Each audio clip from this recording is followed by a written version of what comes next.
segundo panel, la próxima generación de la banca, y para ello vamos a llamar a nuestro moderador José Frank Almeida, director para las Américas de ITSS Global. También llamamos al escenario, we also call to the stage, al señor Michael Salmony, al señor Julio Ferrón, a la señorita Justine Serri Herrera, al señor Carlos Navarros, al señor Charis Sávides y al señor Máximo Buonomo. Buenos días. Alguien dijo por ahí, la energía eléctrica no surgió de la mejora continua de las velas. Y uno se pone a pensar en esa frase. Definitivamente este tipo de disrupciones en el ambiente financiero sobre todo, pero como bien lo comentaba el señor Eddie Martínez hoy, hay otros sectores, otras industrias que también están siendo impactadas o se están beneficiando de la tecnología de blockchain para poder eficientizar sus procesos. Cuando me invitaron a moderar este panel, la verdad que me sentí muy honrado. Trabajé en República Dominicana en la banca más de 20 años y es un sector que conozco bastante bien. Sin embargo, cuando uno piensa, cuando se habla de criptoactivos o de activos digitales y se habla de blockchain, lo primero que a cualquiera le viene a la cabeza es precisamente la criptomoneda. Y eso no es todo. Como bien explicaba ahorita Víctor, hay otras aplicaciones en ese ámbito que yo creo que son importantes que también se discutan, y eso es parte de lo que vamos a ver hoy en este panel de expertos. No solamente me siento honrado por poder moderar el panel, y cuando conocí a cada uno de ellos, pues definitivamente vi que creo que podemos entregar algo interesante para todos ustedes hoy, sino también por el público que nos acompaña. Cuando escuchaba al presidente Fernández hablar de los criptooptimistas y los criptoescépticos,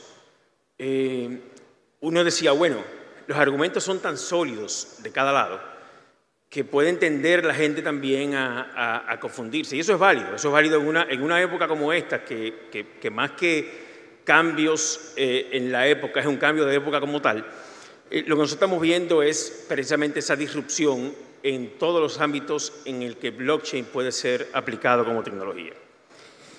En el año 2006, aproximadamente, yo recuerdo haber participado en un evento de Visa, de la tarjeta de crédito, y nos entregaron un celular. No existía el iPhone, por cierto. Era un teléfono de tecla que tenía un balance virtual de $100, $120. Ellos tenían un espacio como este, que era un espacio que simulaba el estadio de fútbol, un estadio de fútbol, y tú podías comprar las entradas, tú podías comprar refrescos, bebidas, comida, etcétera, etcétera. Merchandising de los equipos, etcétera. Y en ese entonces, en el 2006, se hablaba de la desaparición del dinero. Y se decía, bueno, esto va a ser el futuro. Sin embargo, nosotros pensamos, y lo que creemos en este tipo de tecnología, pensamos que son complementos básicamente a lo que hoy existe. Ciertamente, poco a poco se ha ido, y nosotros lo vemos incluso en República Dominicana, cómo han crecido los pagos digitales, cómo han crecido las transferencias electrónicas. Señores, apenas en el 2007 tuvimos, 2006-2007, no recuerdo, tuvimos ACH, o tuvimos pagos al instante, tenemos pagos al instante ahora en el país. Eso en esa época no era posible. Y hoy día uno no se imagina cómo no puede hacer, digamos, un pago a la velocidad que hoy la podemos hacer en nuestra economía. Nos falta, y creo que también vamos a hablar un poco de todo el tema regulatorio. Yo creo que aquí uno de los retos más grandes que tenemos es precisamente ese. O sea, no solamente en República Dominicana, sino en los países donde se esté adoptando esta tecnología, es precisamente enfocarnos en cómo regulamos todo esto de manera tal que pudiera reconocerse como un registro legal, un registro, valga la redundancia, en una base de datos distribuida o en un blockchain. Que muchos de los países como Francia, Alemania, Suiza, lo que han hecho básicamente es en sus leyes poner de manera muy general cómo pudiera aplicarse todo esto. Entonces, definitivamente es un reto para la banca en específico, y quizá ustedes van a ver en estas exposiciones mucho enfoque hacia el sector financiero. Sin embargo, también vamos a tener algunos panelistas que van a hablar de otros sectores. Habiendo dicho esto, me acompañan hoy el señor Julio Ferrón, es Head of Crypto en KPMG España. Julio, además, es español, pero de origen dominicano. Tenemos el placer de tenerlo aquí. Justine Serri Herrera es partner y an advocate en Malta, en una empresa básicamente que se dedica a todo el tema de fintech como partners, y nos hablará un poco de los pilares del ecosistema de cripto. Carlos Navarro, Senior Manager de Blockchain and Digital Assets en Deloitte, España, quien nos hablará sobre el sector financiero y las criptomonedas. Y Charis Savides, quien nos estará disertando sobre el desarrollo del marco regulatorio, lo cual también, como mencionaba ahorita, es sumamente importante para todos nosotros. Por último, tendremos la participación de Máximo Buono. Máximo es experto, trabajó en las Naciones Unidas como experto de blockchain, NFT, metaverso, ciberseguridad, criptomoneda, decentralized finance, CBDCs. Es una persona que conoce bastante también sobre todo esto y nos va a dar algunas aplicaciones prácticas y va a comentar un poco sobre lo que es la tokenización de los activos digitales. La idea entonces es que cada uno de ellos se tome unos minutos, se presente y haga su exposición, y luego tenemos algunas preguntas tanto del panel como del público en sentido general. Podemos empezar entonces con Julio para que pueda hacer su disertación. Perfecto. Yo creo que, bueno, primero gracias por la introducción y la presentación. Es un placer poder estar aquí. Creo que durante los distintos paneles que hemos tenido, le hemos dado mucho peso, y ahora iremos al porqué, ¿no? Le hemos dado mucho peso a la parte volátil de los criptoactivos, a la parte que al final nos atrae, porque al final el ser humano vive de la dopamina, y que suba el precio o baje nos atrae. No obstante, no hablamos de cosas que a lo mejor son más aburridas, pero que están moviendo la industria y que sí pueden ser transformacionales ya no hablo solo del sector financiero, sino para la sociedad en su conjunto. Creo que Víctor de Tauros en su presentación ha hablado sobre la tokenización de activos reales y el poder de representar digitalmente en una blockchain un activo ya existente. Esto, más que un caso de uso, es un carácter inherente a la tecnología blockchain, que ya está abriendo puertas a casos de uso que tienen impacto real y que sí mueven la aguja. Por lo tanto, hay que poner en perspectiva. Hablábamos de que el mundo de las criptomonedas, no criptoactivos es un concepto más amplio, representa 1,5 trillions. Pensad en cuánto volumen representan el resto de activos financieros, no llega ni al 1%. Ese resto de activos, y solo hablando de los financieros, puede estar encima de blockchains, va a estar encima de blockchains, ya está en muchos casos encima de blockchains. Tenéis un ejemplo muy claro, en Francia además, Société Générale emite un bono dentro de sus raíles tradicionales, un bono de hipotecas francesas, y lo representa digitalmente en la blockchain de Ethereum. ¿Sabéis qué ha hecho después Société Générale con ese bono? Lo ha incluido como colateral en un protocolo de finanzas descentralizadas, en un smart contract, una solución absolutamente descentralizada que se basa en la confianza en el código y no en la confianza en personas. ¿Por qué una entidad financiera centralizada, que su negocio core evidentemente se basa en la intermediación, está interactuando con entidades descentralizadas que representan, y permitidme el término, el mundo salvaje, el mundo sin control? Porque evidentemente hay oportunidades. No obstante, esas oportunidades no se reflejan o no llegan de la misma manera al consumidor final de lo que puede llegar que el precio de Bitcoin ha subido o caído un 30%. Por lo tanto, tokenización de activos por 4 cosas principalmente. La primera, la liquidez. Puedo darle liquidez a activos que no la tienen. Por ejemplo, real estate. El carácter inherente del real estate precisamente es que tiene una limitación en cuanto a la liquidez. La segunda, eficiencia. Payment versus delivery. Lo puedo básicamente reducir a cero. No hay un decalaje entre el pago y el delivery del activo. La tercera es la inteligencia. la capacidad de tokenizar cosas también me permite embeber condiciones en el propio token. Los activos que tenemos a día de hoy en el sector financiero son activos digitales, pero no son activos inteligentes, no nos confundamos. El hecho de que podamos meterlos en blockchain nos va a permitir generar inteligencia. Y la última, la fraccionalidad. Voy a poder democratizar el acceso a la inversión en determinados activos. Esto es muy interesante porque también va a escapar al sector financiero. Vamos a poder ser dueños de activos distintos. Mis datos son activos distintos. Mis datos pueden ser utilizados como colateral en un crédito al consumo cuando quiera comprar en Amazon. Todo esto son casos de uso que se pueden desplegar utilizando la tecnología blockchain, utilizando los criptoactivos. No queramos tampoco separar los dos puntos. Las criptomonedas, los criptoactivos también juegan un rol en todo esto. Por lo tanto, los casos van mucho más allá de que el precio suba o el precio baje o hacer trading. Para esto, y ya acabo, necesitamos dos cosas. La primera, entender los riesgos. Hay riesgos en operar con criptoactivos. Evidentemente que hay riesgos. No quiere decir que tengamos riesgos más altos, por ejemplo, en blanqueo de capitales, que los que tenemos en el mundo tradicional. Quiere decir que la forma de manejarlos es distinta. Por lo tanto, yo debo adaptarme a la nueva naturaleza del riesgo. Y de la mano de manejar ese riesgo viene la necesidad de una regulación. El hecho de que yo diga que puedo utilizar mis datos como colateral en un crédito al consumo, seguro que si hay algún abogado por aquí estará temblando en la silla porque evidentemente levanta un montón de dudas desde el punto de vista legal. Necesitamos que los gobiernos, que los organismos públicos comiencen a trabajar, pero no que comiencen a regular sin saber. Creo que hay una herramienta muy buena, que son los pilot regimes, los sandbox regulatorios, que permiten testar, permiten a los gobiernos aprender y permiten precisamente entender dónde están los problemas para que esto evolucione de la forma correcta. Por lo tanto, ya hago un recap rápido, oportunidades en cuanto a la implementación de la característica propia de la tokenización en activos que ya existen. La segunda, el entendimiento de los riesgos. Y la tercera, que evidentemente los organismos públicos sean capaces de generar los frameworks necesarios para que esto crezca como tiene que crecer. Excelente, muchas gracias. Gracias, Julio. Justin.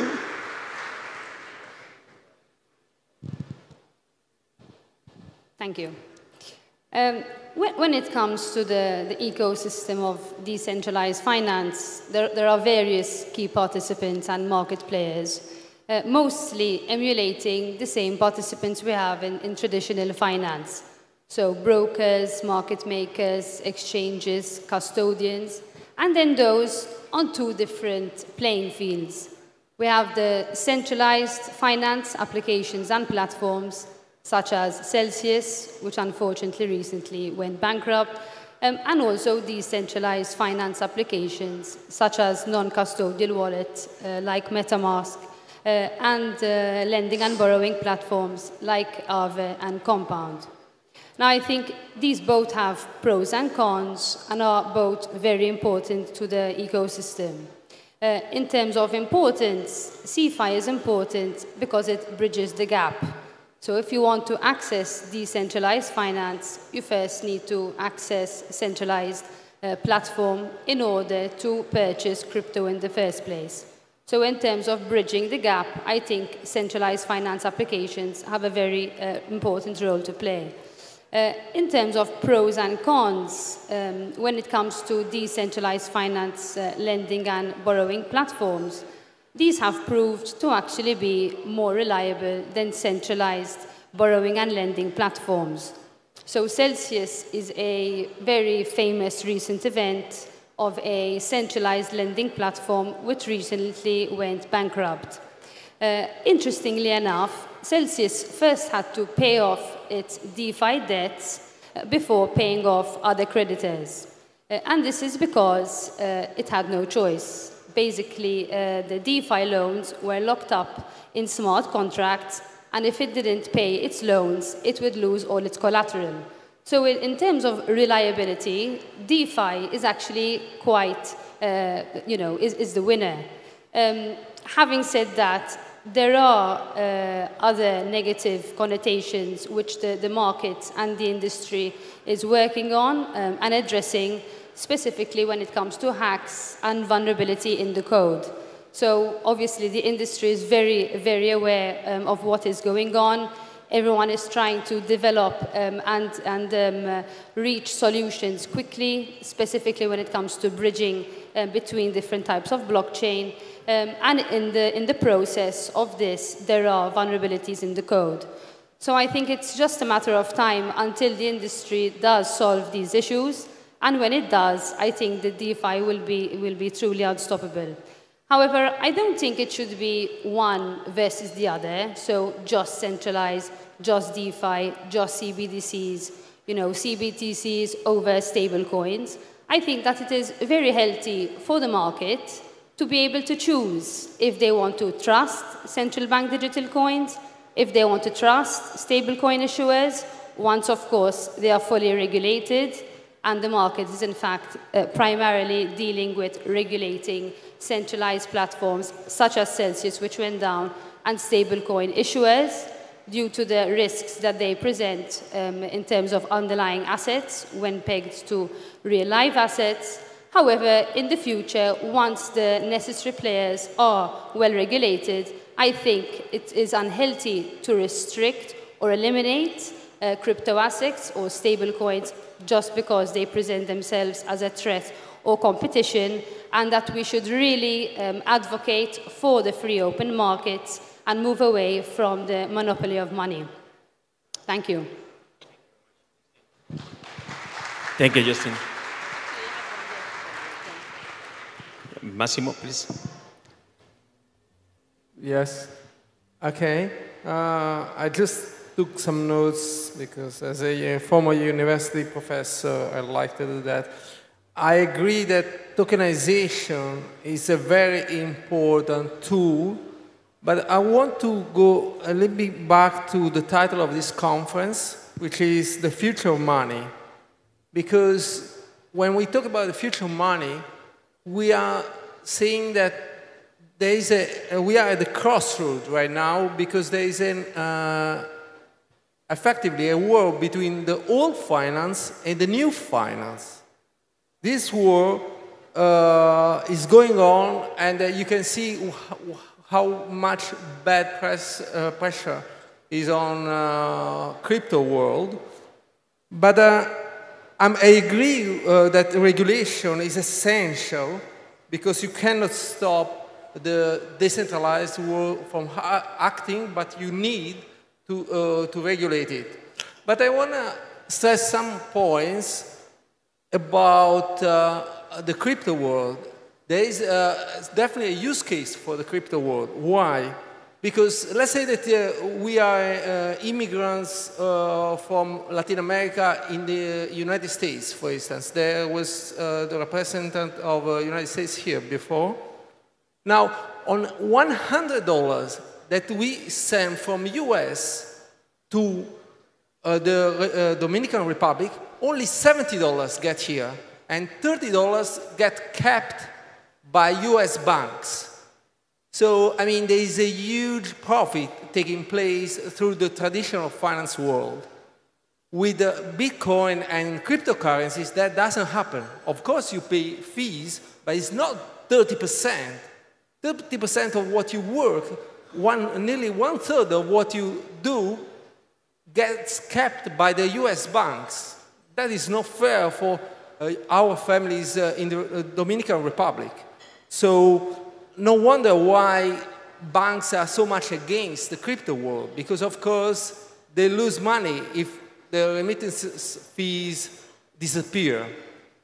The second criticism that is against the crypto world is also a criticism that you can do against the banks. For instance, this whole picture about money laundering, about terrorist financing, lots of banks have received huge fines for that. So how can banks criticize the crypto world when they did the same thing?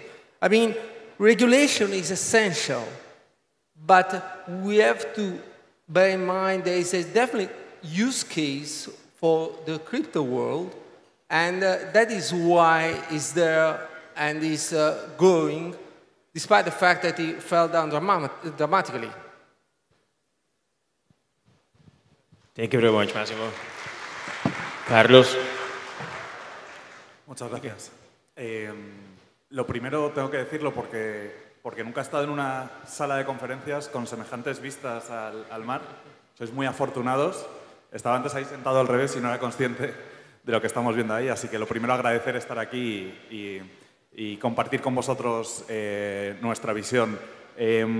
Como decíamos en la introducción, no hacía falta. Mi intención en este ratito, y no quiero dilatarme mucho, es compartir con vosotros la visión que como consultor y actualmente asesorando a varias entidades financieras en Europa, veo que están, o digamos que pasos están dando los principales bancos de la zona euro desde la perspectiva de qué hacer con todo esto, ¿no? Todo esto del mundo cripto, del mundo blockchain, ¿no? Y compartir qué oportunidades de negocio están viendo y hacia dónde se dirigen. Yo creo que dividiría principalmente en dos las iniciativas. La primera es la relacionada con ofrecer a sus clientes exposición a los criptoactivos, considerándolo como un nuevo asset class, un nuevo producto que pueden ofrecer. Para eso, por supuesto, tiene que haber regulación. En Europa está en camino, es la regulación conocida como MiCA, está preacordada y llegará, ¿no? Ya están trabajando todos los bancos en ser capaces de ofrecer este tipo de soluciones y de exposición a sus clientes. Durante la mañana hemos hablado de la volatilidad y del carácter especulativo de estos activos y yo creo que hemos perdido también la perspectiva y quería dar varios mensajes sobre esto. Uno, no todas las criptomonedas intentan ser única y exclusivamente un mecanismo de intercambio de valor a distancia. Bitcoin es la original y eso es lo que persigue. Pero detrás de cada criptomoneda suele haber una blockchain con un proyecto tecnológico que intenta resolver algún problema. Y cuando compramos monedas de esa blockchain, sea Ethereum, sea Cardano, Solana, Polygon, estamos apostando porque esa blockchain será la infraestructura del futuro y será lo que se denomina la Web3 y que será algo utilizado por mucha gente. Como apuestas por una de ellas, compras, al final es inevitable, ¿no? Está en el carácter del ser humano, pero digamos que si lo damos un paso atrás y vemos qué hay detrás de todo esto, realmente hay proyectos tecnológicos muy interesantes que intentan resolver grandes problemas, ¿no? Como por ejemplo la ejecución de software de manera descentralizada, sin depender de un punto único de fallo. Y esos son temas que no hay que olvidar cuando estamos analizando proyectos cripto desde la perspectiva de inversión, ¿no? Analizar bien qué hay detrás. Digamos, bancos comerciales están trabajando en esa línea y hay diferentes líneas de negocio, desde única y exclusivamente ofrecer la exposición o incluso también facilitar asesoramiento respecto a cómo invertir. Falta mucho conocimiento, falta muchísima educación en todo esto y son servicios que los bancos comerciales, la banca privada, se está planteando. Y luego está el otro gran tema, que para mí es muchísimo más relevante y que sí que es o está estrechamente relacionado con el futuro de las finanzas y el futuro de las infraestructuras de mercado, que es la utilización de blockchain como tecnología, independientemente de que existan o no tokens, criptomonedas sobre ello. Es una herramienta que sirve para desintermediar. Y si hay un sistema que está especialmente intermediado por organismos y entidades cuya única función principal es proveer confianza, tenemos una tecnología que es capaz de suplir el principal valor que aportan algunos organismos, como puede ser un depositario central de valores, un custodio, un depositario. Eso es muy relevante.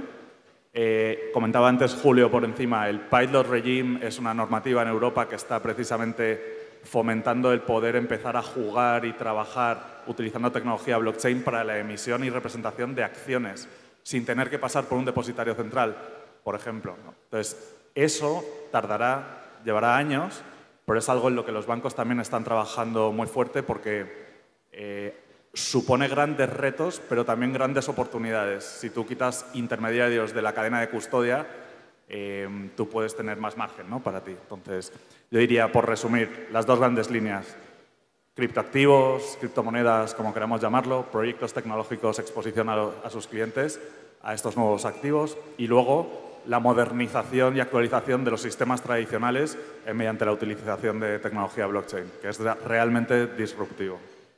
Gracias. Muchas gracias, Carlos. Muchas gracias.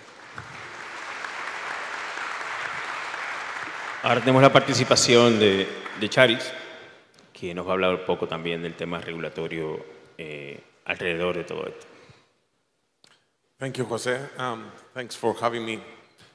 I will start in a different way.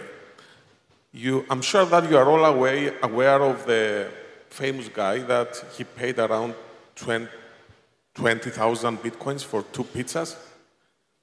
All right? I think that we all know the story. And this happened back in 2008, 2009. So let me give you another story, a real one. Apart from a practicing lawyer, right, I'm also professor of law in the University of Nicosia in Cyprus. And why this university is important? It is because it's the first university in the world that accepted Bitcoin to pay your tuition fee. And this happened 8 years ago. And it is the first university that introduced a full academic program in blockchain and digital currencies. But that's not the story. The story happens in 2016. And it happens that I know the story because I'm also the lawyer of the university and I had personal involvement in this case. And what happened is that during a business trip of one of our faculty members somewhere in Central Africa, all right, a terrible accident happened.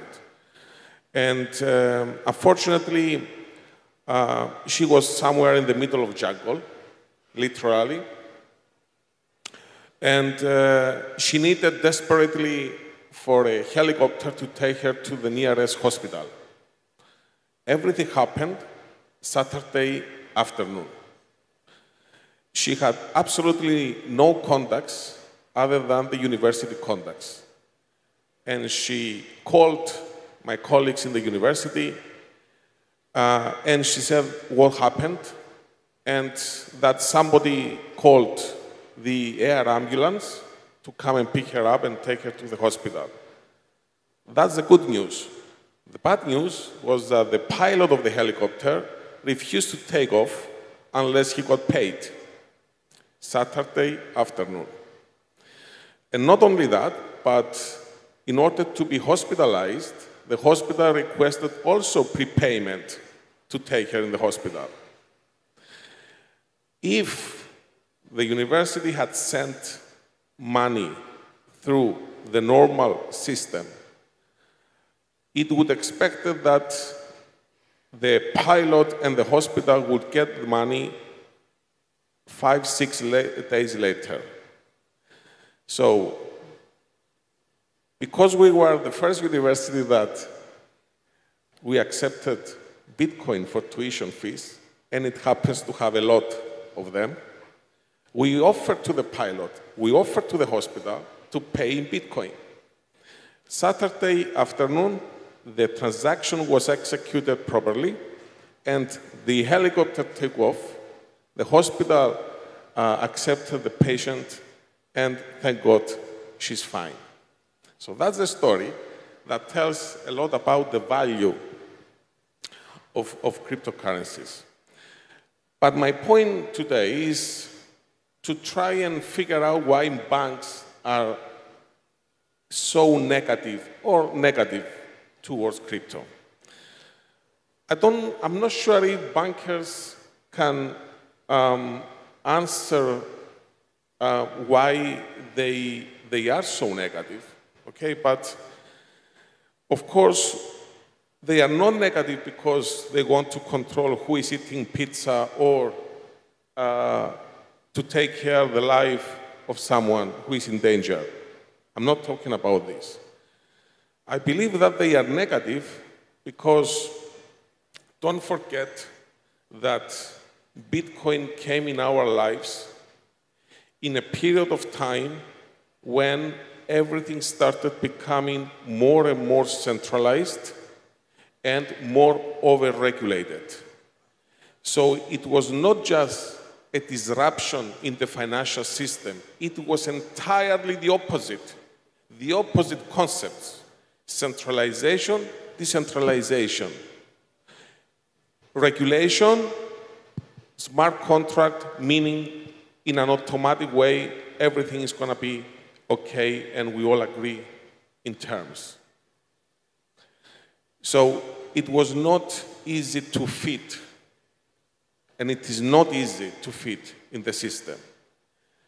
And unfortunately, already a lot of speakers today mentioned crimes associated with crypto. And unfortunately, we learn about blockchain through crypto instead of the opposite. If the opposite happened, we wouldn't be in that position today.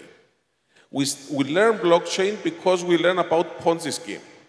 We learn about blockchain because we learn about theft, fraud happening in the crypto space. And that created the slow pace that we experience today. And I'm sure that the easy excuse for everyone, especially for the banking sector, has to do with money laundering and crime prevention targets. It is true, but there is another thing that we should also place in the agenda, and I refer to competition.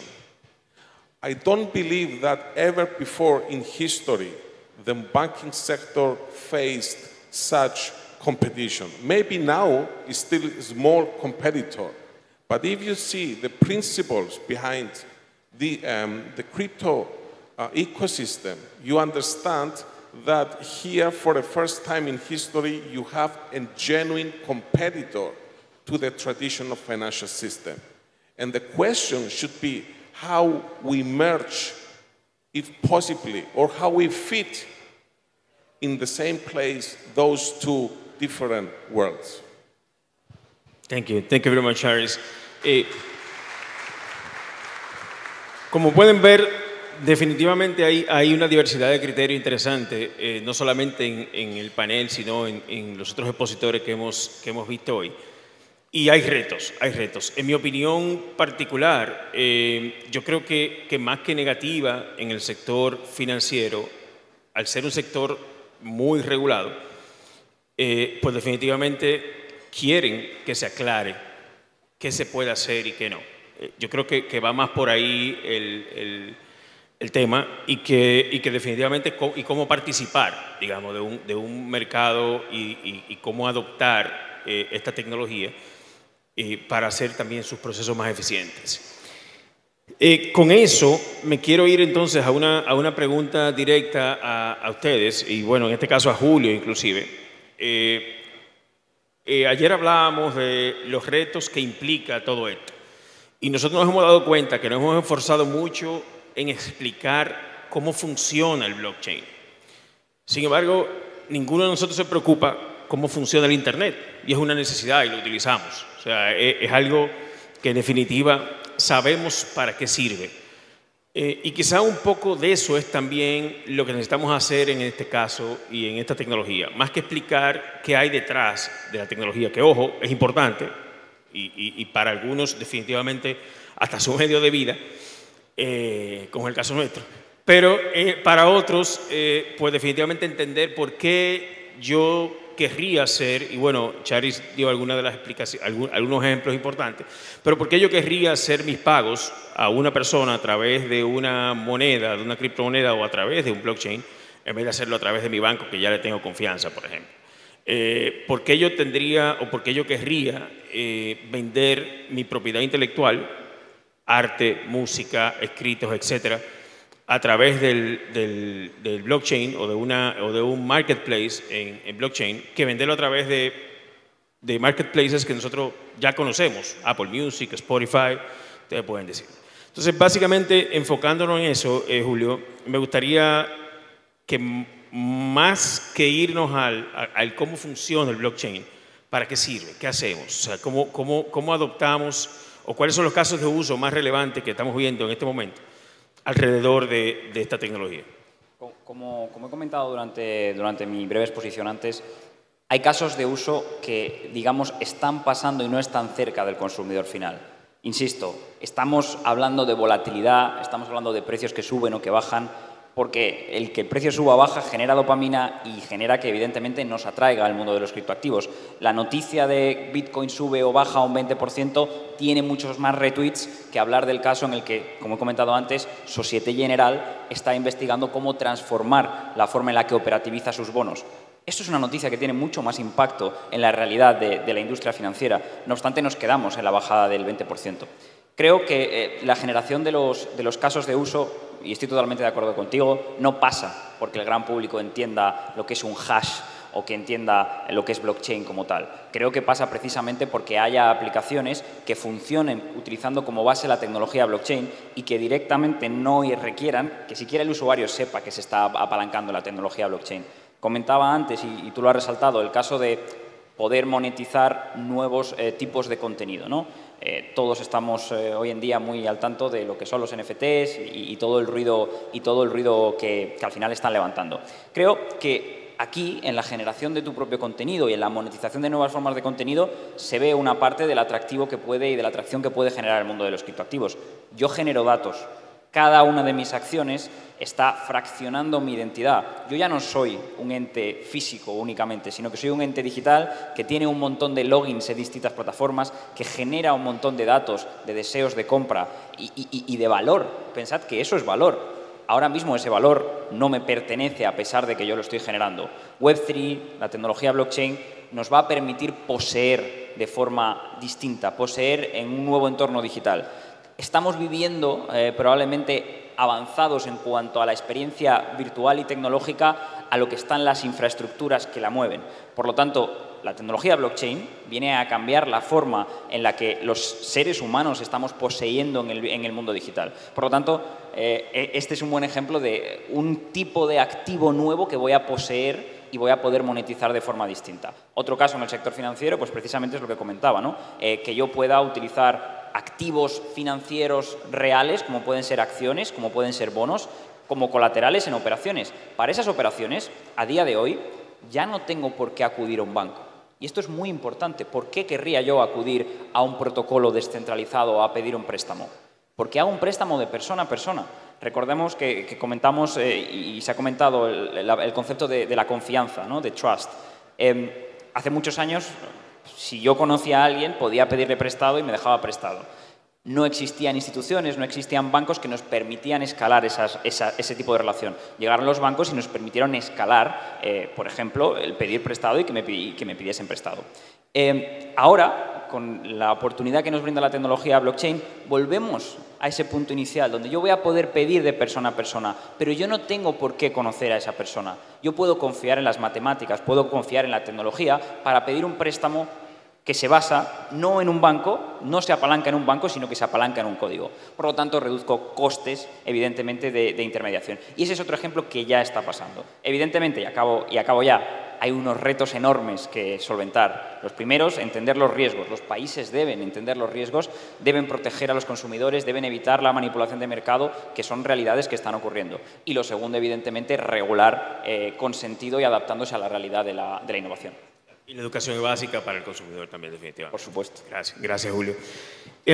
Justin, según el portal AAA, alrededor de 400 millones de personas utilizan hoy cripto, o se tiene alrededor de 400 millones de usuarios de criptomonedas alrededor del mundo. Sin embargo, me llama mucho la atención otros datos demográficos que ellos también publican y que representan definitivamente un reto para el ecosistema en sentido general. Por ejemplo, el 63% de los usuarios son hombres. El 72% tiene menos de 34 años. El 71% tiene un título de bachiller. Y su promedio de ingreso anual es de alrededor de $25,000 al año. Yo le agrego a eso, en países como los nuestros, que hemos hablado mucho de criptomonedas, de criptoactivos, de tokenización, etc. Y tenemos que recordar que esto corre sobre una plataforma interconectada y que en países como los nuestros no necesariamente para que haya una adopción masiva, y yo sé que eso no es quizás tópico de este panel, pero es una variable importante que tenemos que tener en cuenta. Está el tema de la comunicación, del acceso al Internet, de la capacidad o de la posibilidad que tenga la gente de conectarse, porque sin eso, obviamente, nada de lo que estamos hablando existe, y en eso yo creo que estamos claros. Entonces, tomando en cuenta esos datos y ese reto que tenemos, y tú hablabas ahorita de descentralización financiera, ¿cómo llegamos ahí? ¿Cómo empezamos a enfrentar cada uno de esos retos? Yes, in terms of data, I would agree with you on those statistics. You know, the younger generation, the Gen Z, between 20 and 30 are the ones which are getting, you know, more involved. This is probably, they are more tech-driven, you know, they are the new generation, the technology age. They're also very, very highly communicative. So for each, you know, issuance, for each project, for each platform, there are hundreds of groups across, you know, various platforms. So if you want to sort of raise awareness, if you want to communicate about whatever it is, they are very, very highly communicative. And much more than any other business or any other vertical. And that sort of does reflect a lot on the industry. In terms of why more men than women, well, I can't give you an accurate answer. I would say maybe the risk factor would play a part, and maybe the fact that more men are in the tech industry than women. And in terms of adoption, obviously there's a higher adoption in certain jurisdictions for various reasons. You have certain jurisdictions, namely LATAM or Africa or India, who have not been presented with the same opportunities in terms of financial services, in terms of opportunity, you know, to invest. So namely, for example, concepts such as play to earn. You can use your skills to actually benefit and make money in the crypto space. In terms of remittance, it is cheaper and faster to send money via blockchain than it is, you know, in terms of traditional finance. In terms of borrowing and lending, excluding the ones which went down, as a concept, you can utilize your assets to actually, you know, generate an interest and a return. In terms of adoption, how we will achieve mass adoption, obviously that is a very important and big question, and there are various variables. However, I think that from a centralized finance perspective, once we have regulation from that aspect, I think we'll have more stability. And in terms of decentralized finance, once we have the major issues addressed in terms of hacks and the technology maturing, I think that will sort of self-regulate and evolve and mature in various ways as well. And as I said before, I think both centralized finance and decentralized finance are very, very, very important for different reasons. Also, in terms of user experience, so DeFi is actually quite complex, and there's a high entry to barrier right now. So it is not for everyone. You need to have some technical know-how and experience to actually access DeFi. So once that issue is solved as well, I think there will be more chances in terms of adoption from a DeFi perspective. When, I don't know. Yeah. Thank you, thank you. Carlos, vemos en las noticias varios titulares, siempre a favor y en contra de todo lo que es el sistema de activos digitales. El presidente Fernández incluso mostró algunos titulares de algunos bancos grandes en Estados Unidos apoyándolo, otros no. De hecho, Bank of America creó, bueno, todos lo tienen, pero tienen un equipo que el primer statement, digamos, que publicaron fue too big to ignore it. ¿Cómo crees tú que en sistemas aparentemente descentralizados, como lo que estamos discutiendo ahora, puede realmente empezar a participar la banca de manera activa? Bueno, es verdad que hacen grandes declaraciones, ¿no?, que llegan a los titulares y a la prensa, pero luego, por otro lado, constituyen grandes equipos de desarrollo y de ingenieros a trabajar en ecosistemas blockchain, ¿no? Y eso yo creo que es decir una cosa y hacer otra. En general, yo creo que, como decía antes, ¿no? Tienen una oportunidad de seguir aportando confianza en un ecosistema que está perseguido por esa mala fama, como decía antes Haris. Nos enteramos de todas estas noticias y son siempre negativas: escándalos, robos, malversación, fraude. Y sin embargo, los bancos son siempre facilitadores de confianza, facilitadores de... tienen una gran base de clientes. Y a día de hoy, si uno quiere tener cierta exposición a criptoactivos, se tiene que ir a un proveedor que no ha oído nunca o casi nunca hablar de él. Se tiene que ir a un exchange internacional probablemente, pedir, darse de alta, facilitar información y enviar dinero.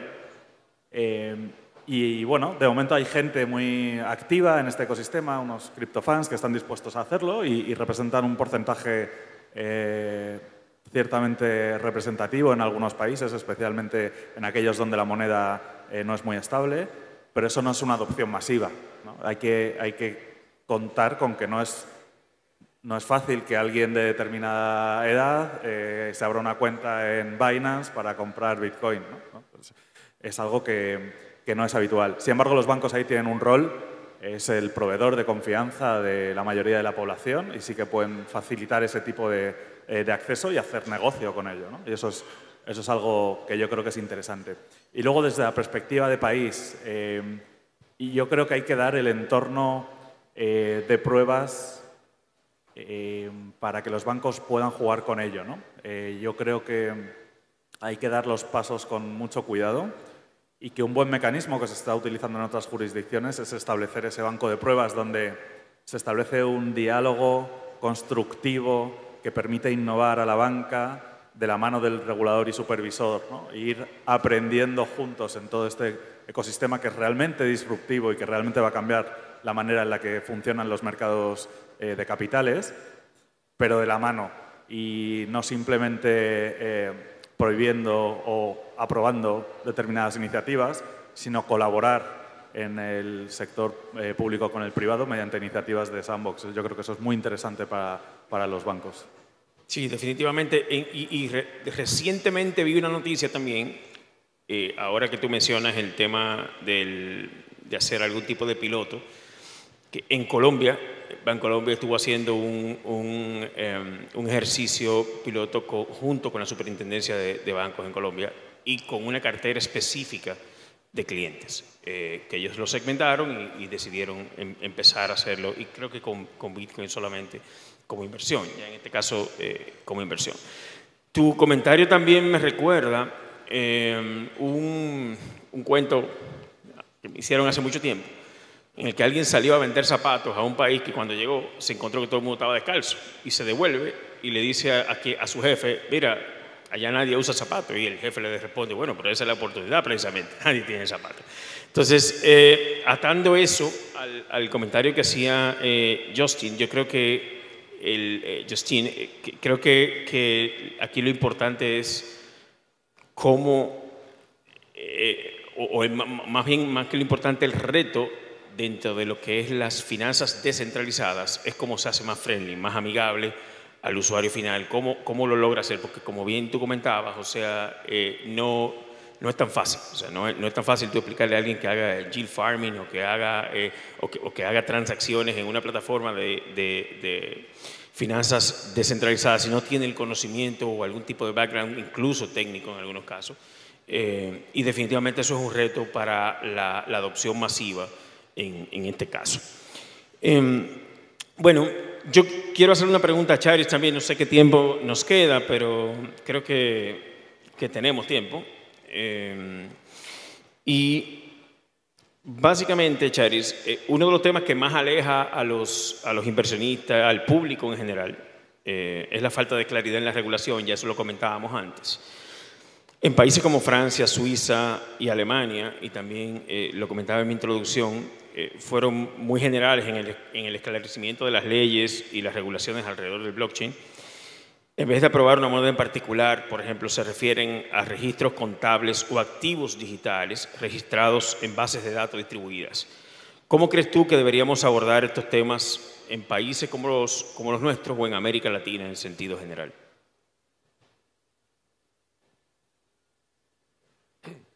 Thank you for the question.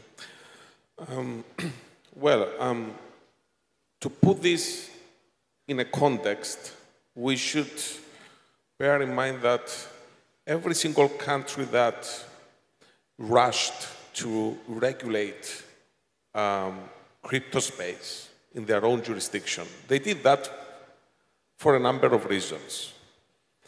Not just to make sure that they will avoid problems, but at the same time, in order to become more attractive to the crypto market. My friend Justine is here. She's coming from Malta. Malta was very proactive.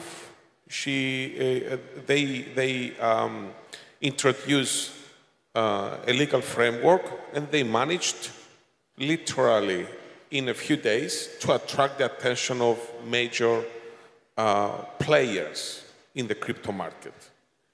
The same happened with other jurisdictions in Europe, in Asia, and I refer specifically about Singapore, Japan, then moving to Europe. Of course, you mentioned Switzerland. It is also the European Union now that whatever they're going to decide is going to have effect in 27 countries. So that's very important in terms of the size of the market. And of course, we have the US following the same route. And the question is, where are we going?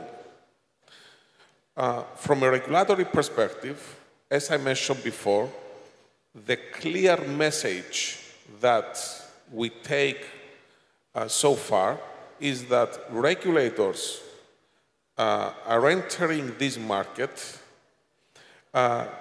treating crypto as something which is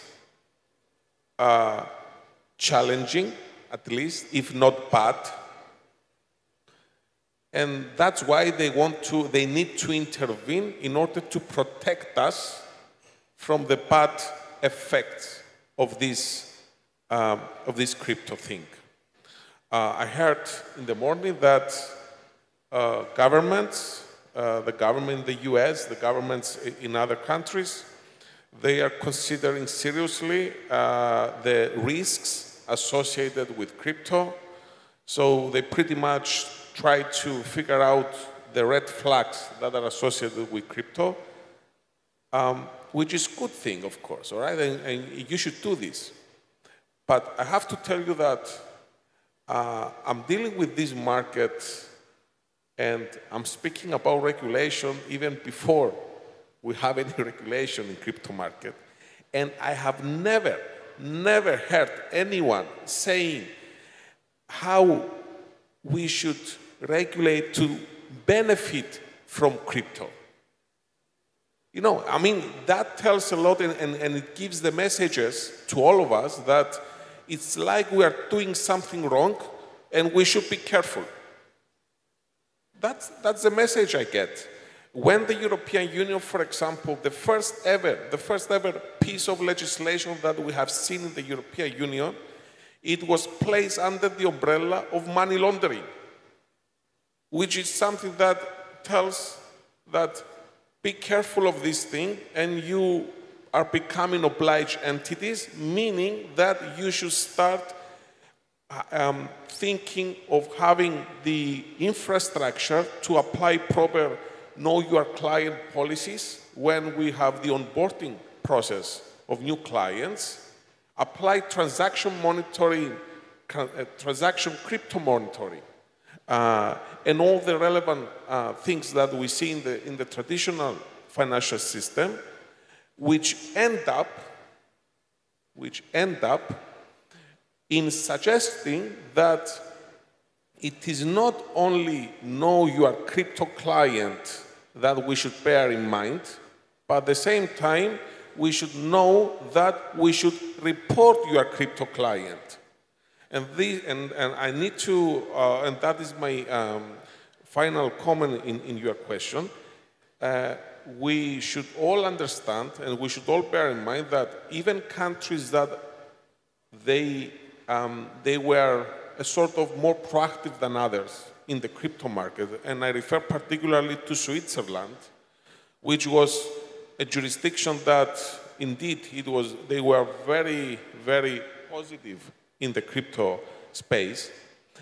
Recently, they decided that they will apply criteria that go even beyond the standards of the Financial Action Task Force, the FATF. When it comes to FATF, there is the usual $10,000 or 10,000 euro threshold to report transactions, right? When Switzerland, and they feel happy for doing this, they said that we start from zero, from one. So everything is reported. And that shows, of course, that it is not a matter of picking up the right jurisdiction. Every single jurisdiction that decided to address those things and legislate, they follow pretty much the same standards. Thank you very much, Charles. Máximo, cuando hablamos de activos digitales, y lo comentábamos ahorita también, la gente inmediatamente piensa solamente en criptomonedas. Sin embargo, escuchar tu exposición también al principio, nos damos cuenta de que va un poco más allá y hablamos de tokenizar acciones de empresas, por ejemplo, título de propiedad de bienes inmuebles. ¿Cómo sería que yo pueda transferir, digamos, ese título de propiedad de un apartamento, de una casa, de un lote? Teniendo un espectro tan amplio en todo este tema, de nuevo, no concentrarnos solamente en cryptocurrency, sino en todo lo que implica, digamos, detrás la tecnología. ¿Por dónde tú recomendarías que nosotros comencemos como país? ¿Dónde tendría más impacto, sobre todo en la implementación de blockchain desde el punto de vista de políticas públicas que impacten masivamente al final a una gran parte de la población?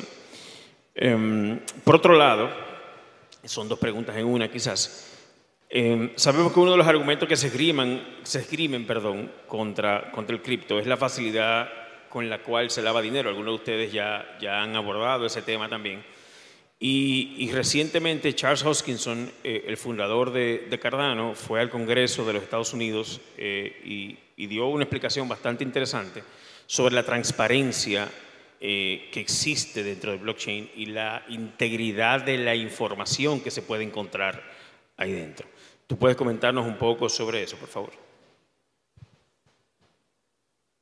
Yeah, I liked your last mention about transparency. And I'm going to make a comment regarding tokenization.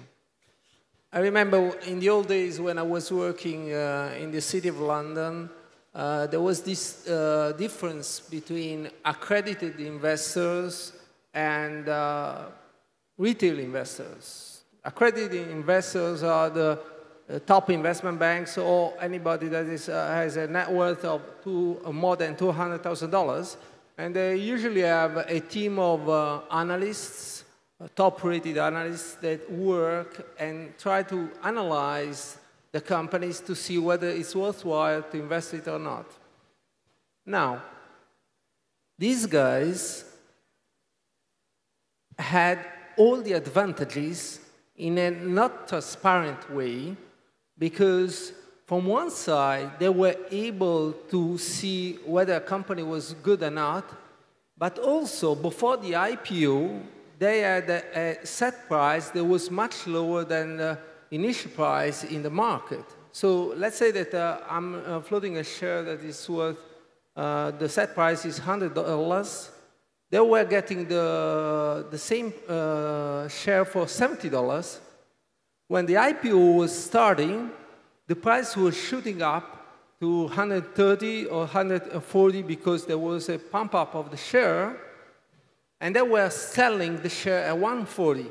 when the retail investors got in and buying the share at 140, the price was going down to around 90 or 100. And so the retail investors were losing money, while the top investment banks were making money. So this looks like a pump and dump scheme that is happening right now with crypto, and the old finance was doing that. This is the old day way of doing finance. Now, with tokenization, everybody is on the equal footing. I, myself, and Merrill Lynch get the same price. So if you tell me that this is not a transparent way, compared with the old finance, I would say that you're saying a lie, because we get the same price, and if the price goes up, I take advantage the same way as Merrill Lynch or Goldman Sachs is doing it. This is why I give a lot of respect to tokenization. Also, blockchain is not only crypto. He started with crypto, but then he went in all the other sectors. And for me, as a former United Nations global expert, I look a lot of applications for the implementation of sustainable development goals. So that means that there is a social impact, financial inclusion impact that is quite positive. That is why governments look at the blockchain applications other than finance in a positive way. So then, of course, there are some other aspects that we discussed yesterday about metaverse as well that are quite positive, because they use the cryptocurrencies to implement the purchase of NFTs, for instance. All these new financial tools were not available in the past, and they were in a sort of monopoly of the old finance. So I would be quite positive on the prospects of the crypto world if we regulate it. We have some representatives of the United States and some other governments. They have to take action in a fair way, in a way to respect and have an equal footing for me as a retail investor and the top investors, but at the same time, they have to give transparency to this market in a way that nobody takes advantage of it. Thank you. Thank you very much, Massimo. Thank you.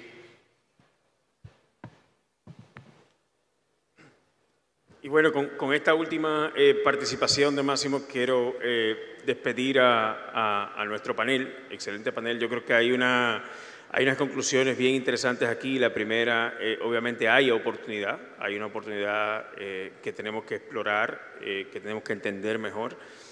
Hay retos que vencer, sin ninguna duda, como en todas las disrupciones e innovaciones que surgen de este tipo, y que creemos nosotros que con educación, venciendo, digamos, esas barreras a través de procesos o casos de usos reales, donde se vea el beneficio real de todo esto, pues sin ninguna duda se va a empezar a hacer una muy buena adopción masiva.